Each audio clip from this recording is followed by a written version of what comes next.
Initially, I thought Eula would not be too good and might be weak, but honestly, after looking at it, I think she'll be fine. As always with other pre-release analysis videos, take everything with a grain of salt and you should make the ultimate conclusion yourself, but also, of course, don't forget to subscribe.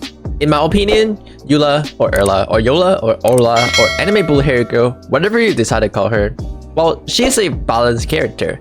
Balance meaning that she does a fair and similar amount of damage output, same as other 5-star characters like Ganyu, Xiao, or Hu Tao, which commonly are referred to as the Liu Sansi or Liu Trio in China. However, just like other 5-star characters, great power comes with great drawback. Her main drawback are high physical resistant enemy exists, meaning that she has natural enemy, as well as her damage being heavily backloaded, which are mostly from her elemental burst and have a 80 energy cost. More importantly, as it turned out, a good amount of her damage are actually from her elemental burst stacking mechanics, instead of her normal attack, which people might expect. Overall, she is fine to pull, she's not gonna be weak, you can pull for her if you like her design or play style, which I love and we're most likely gonna main her. However, in terms of power level, she's not the same as Ganyu or even Hu Tao, making it less desired to pull if you're strictly looking for power level.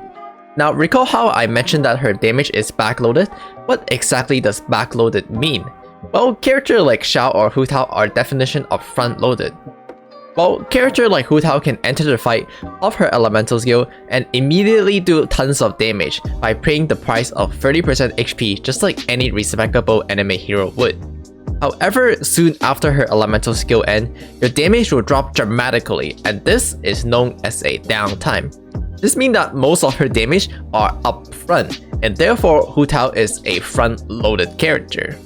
On the other hand, Eula have a stacking mechanic that required you to build stack over time, and therefore delivering her damage at the end.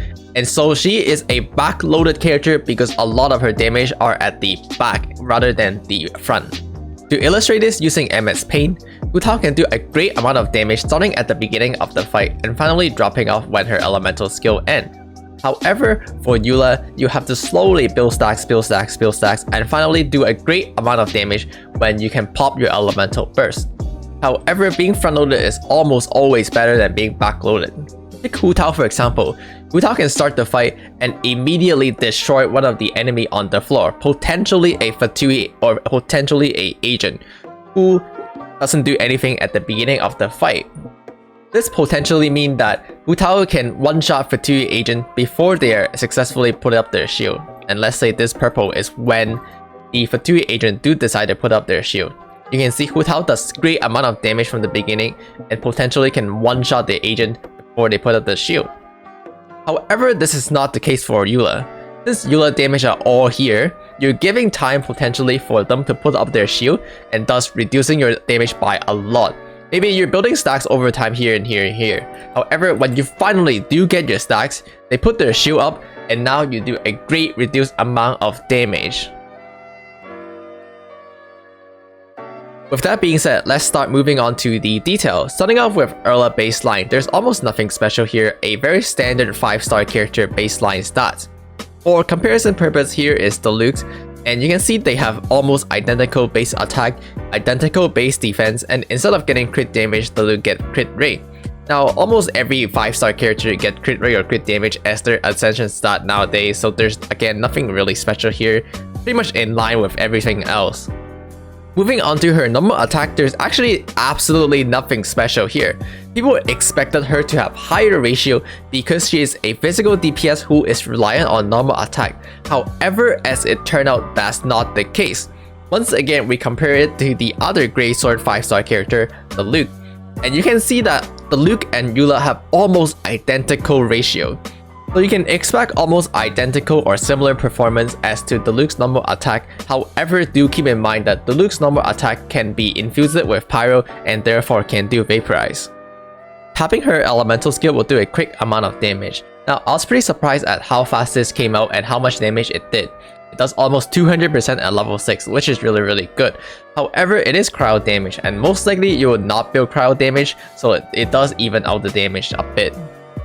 Personally, I'm a little surprised that it only generates one ball of energy, at least in seeing this clip. I expected a little bit more since she does have a very high 80 energy cost elemental burst, and so this might mean that you'll run into ER issues and might want to run elemental recharge. And once again, the whole version does a surprisingly good amount of damage, especially when you have 2 stacks of the Grim Heart. Now you pretty much always want to cast it with 2 stacks just because it does a lot more damage. Now it will decrease the enemy physical resistance by 25%, but most surprisingly is that it also decreased the enemy cryo resistance by 25%. Overall, this skill does a really good amount of damage and provide really good amount of utility. It's a little bit more stacked than I initially thought it would be. Moving on to her Bankai, which is Glacier Elimination. Now this will create a Life Force sword, and every time you attack after that, you gain a stack onto the sword. And finally, after 7 seconds, it will explode and do a great amount of damage, depending on how many stacks you have, up to 30. In actual combat, you can look up to 12 or even 13 stacks, which means you will do 2000% physical damage, which of course account for a great portion of Eula's DPS.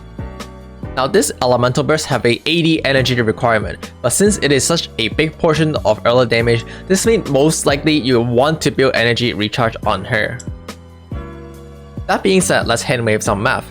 In 20 seconds where Eula spent 15 seconds on field, she is capable of doing the following combo and dishing out close to 4000% of physical damage and 1500% cryo damage.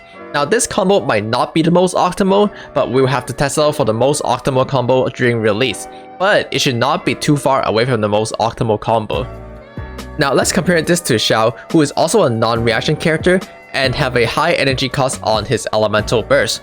Suppose Xiao again spend 15 seconds on the field, then he is capable of doing 12 high plunge and then followed by 2 elemental skill for a total of 4300 Anemo damage percent. Now there's a lot of other factors that is not considered on the screen. For example, Xiao's elemental burst give him a great amount of damage percent. Eula's cryo damage needs to be discounted since you most likely do not build cryo damage. And again, this is rather hand wavy, but I hope this make it easy to see how Xiao and Eula could potentially dish out similar damage, maybe with Eula in the slight lead. However, do recall that Xiao have better AoE, so overall I would say they are equivalent or equal. While their damage output might be equal, the enemy they face might not be equal, and it's one of the biggest weakness of physical damage. Here you can see the chart of physical resistance of different type of enemy, and you can see how Rune Grey or Rune Grader have a much higher physical resistance in comparison to elemental resistance. However, similarly, you can see Treasure Hoarder agents have very low physical resistance. Suppose you're fighting a Rune Guard, with the 25% physical resistance threat on Eula combined with the 40 on the Superconduct, this still leaves the Rune Guard with 5% physical resistance. Meaning at that point, you finally do similar damage to everyone else who only have to face the 10% elemental resistance, which of course could potentially be shred using Zhongli or VB set. However, on the other hand, low physical resistance enemy will have a very easy time to deal with as Eula, since she can easily bring those low physical resistance who are already in the negative further into the negative, while doing a good amount or a huge amount of damage output with her elemental burst. Overall, this might mean you have to be slightly more selective with the battle you choose, or just let MiHoYo choose it for you. And that's it for the analysis. Overall, I think she is rather simple. Aside from looking at ratio and stuff, there's not really much to look at. And her ratio look good, you know, they are very standard. They're in line with other 5-star characters, like again the Liu trio, Xiao, Ganyu, and Hu Tao. Maybe not the same level as Ganyu or Hu Tao, but I would say she's definitely very similar to Xiao's level or the Luke. So if you like her design, if you like her gameplay, I think it's gonna be safe to say like she will be a fine character and you can pull for her. However, of course, on the other hand is that she won't be as strong as Ganyu and Hu Tao, aka she won't be quote-unquote busted. So if you're strictly looking for power level, she can skip and you can just wait for Ganyu rerun or something like that. Anyway, hope to see you guys next time and hope to see you guys on my Twitch where I farm for, I don't know, Pale Flame set for my Eula or some shit. See ya.